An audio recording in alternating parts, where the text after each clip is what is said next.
सातारा जिल्ह्यात रविवार पेठ भाजी मंडई परिसरात गेल्या अनेक दिवसांपासून नागरिकांना पाण्याची मोठी टंचाई निर्माण झाली होती।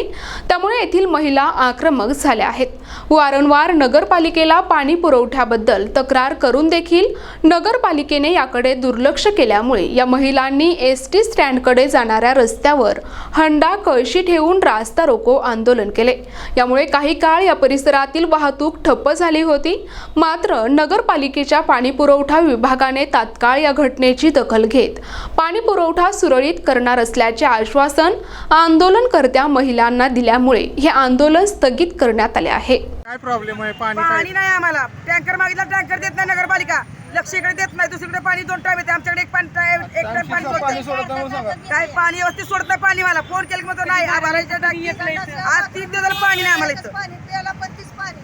नगरपालिका फोन केला की मग ते टोलाटोली करते ती, किंवा मग तो टँकर पाठवला तेव्हा मग तो पाठवलाय।